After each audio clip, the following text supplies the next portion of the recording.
Mobile ஃபோனை தலைக்கிட்ட தான் வச்சு தூங்குறீங்களா? இந்த பதிவு உங்களுக்கு தான். அதால என்னென்ன பாதிப்பு வரும்னு தெரிஞ்சா, நீங்களே தூரம் வச்சுருவீங்க. மொபைல் ஃபோன் இல்லாம வாழ முடியாதுங்கிற நிலைமை உருவாயிடுச்சு. காலையில எந்திரிச்ச உடனே நம்ம கண்ணு முழிக்கிறதே மொபைல்ல தான். நைட்டு தூங்குறதுக்கு முன்னாடி கொஞ்ச நேரம் நம்ம ஃப்ரீயா இருக்கோம் பார்த்துட்டு தூங்கிடலாம் அப்படிங்கிறதும், அதில தான் முடியுதே நம்ம வாழ்க்கை தொடங்குறதும், முடியிறதும்.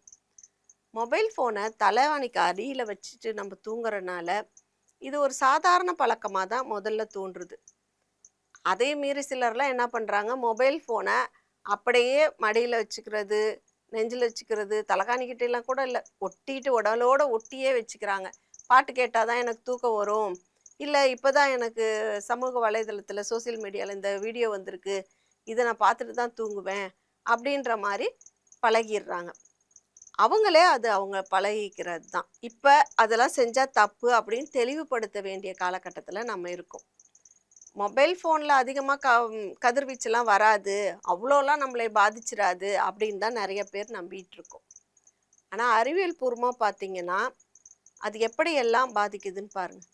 கதிர்வீச்சு அப்படிங்கிறது அணு உலையிலிருந்து வந்து ஆபத்தான கதிர்வீச்சு. அந்த மாரி இல்ல. இந்த மொபைல் ஃபோன்லேருந்து வர்றது.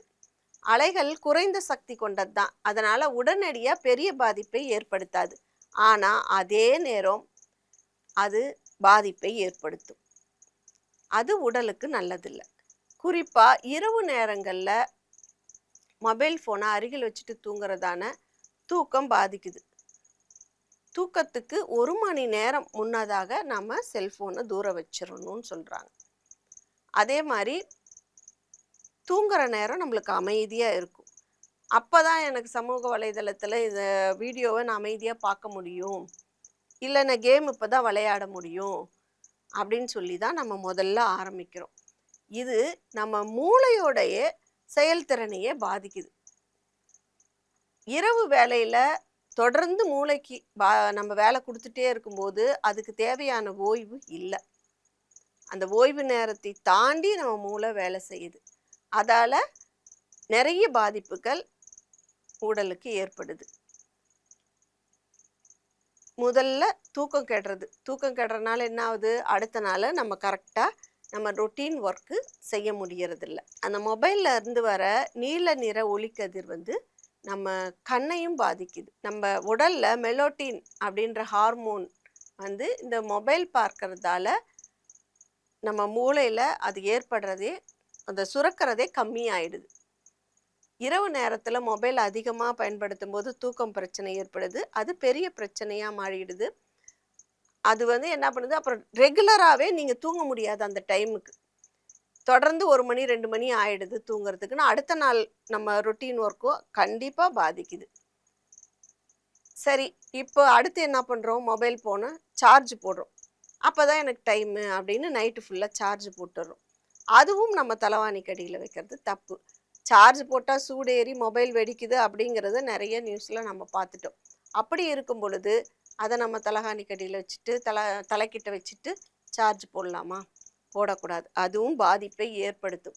இந்த சின்ன சின்ன தப்பெல்லாம் நம்ம சரி பண்ணிக்கணும். அதுக்கு தான் இந்த பதிவே சொல்லியிருக்கோம். இது எல்லாமே சின்ன சின்னது தான் அப்படின்னு, இது கொஞ்சம் பெருசாகும் பொழுது நம்ம மனநலத்தையே பாதிக்குது. எப்படி? நம்ம நைட்ல மொபைல் ஃபோன் வச்சுட்டு தூங்குறோமா, கொஞ்ச நேரத்துல டக்குன்னு ஒரு சத்தம் வரும். வந்த உடனே என்ன சொல்லுவீங்க? முக்கியமான மெசேஜ் வந்திருக்கு.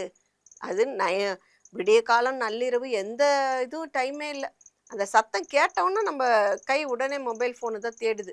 அது என்னான்னு இப்பயே பார்த்துறணும், இப்பயே பார்த்துறணும்னு. அப்ப நீங்க என்ன பண்ணணும்? தூங்குறதுக்கு முன்னாடி ஃபர்ஸ்ட்டு நெட்ட ஆஃப் பண்ணி வச்சுட்டு தூங்கணும்.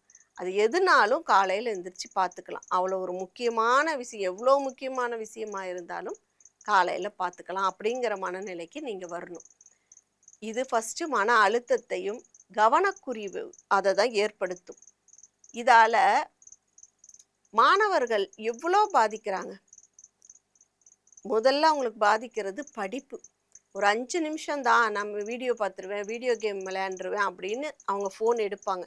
ஆனா 2 மணி நேரத்துக்கு குறைவில்லாம அவங்களால ஃபோனை வைக்கவே முடியாது. அதனால காலையில எந்திரிக்கிற டைம் மாறி போயிடும், படிப்புல கவனம் செலுத்த முடியாது. அந்த நாள் ஃபுல்லாவே வேஸ்ட் ஆயிடும். உடல் சோர்வு தொடர்ந்து இருந்துகிட்டு வரும். இதெல்லாம் குறைக்கணும்னா தூங்கும் பொழுது மொபைல் ஃபோனை கொஞ்சம் தூரமாக வச்சு பழகணும். தேவையில்லாத சத்தம் வரும்படி மொபைல் ஃபோனை நெட்டை ஆன் பண்ணி வைக்கக்கூடாது. இது எல்லாமே சுய கட்டுப்பாடு. நீங்களே தான் முடிவெடுத்துக்கணும். நைட்டில் எந்திரிச்சா கூட உடனே ஃபோனை எடுத்து தான் நம்ம பார்க்க தோணுது. அந்த மாதிரி வச்சுக்காதீங்க. 7 மணி நேரம் 8 மணி நேரம் தூக்கம் கண்டிப்பாக அவசியம்.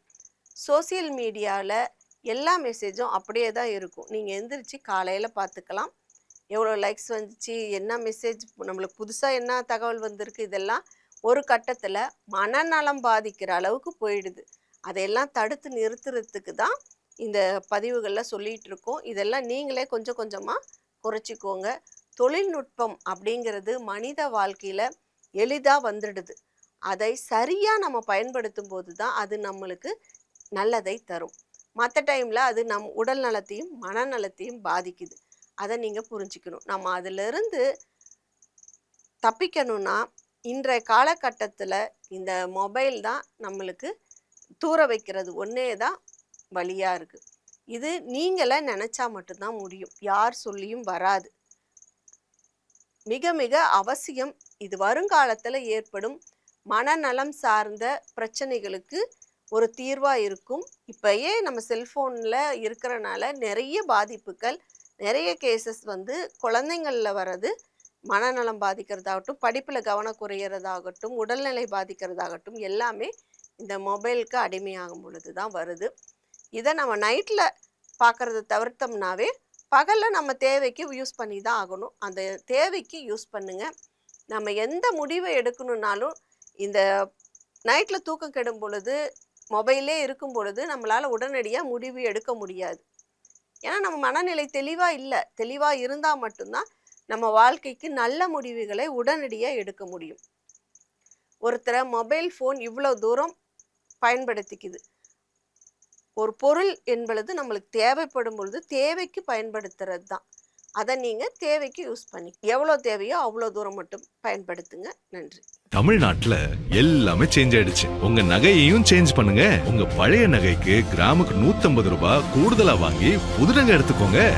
அதே கம்மி சேதாரம் தான் உங்க லலிதால மட்டும்தான். ஆச்சி மசாலா. எந்த சமையலும் ருசி தேடும் ரகசியம் 20 ரூபாய்.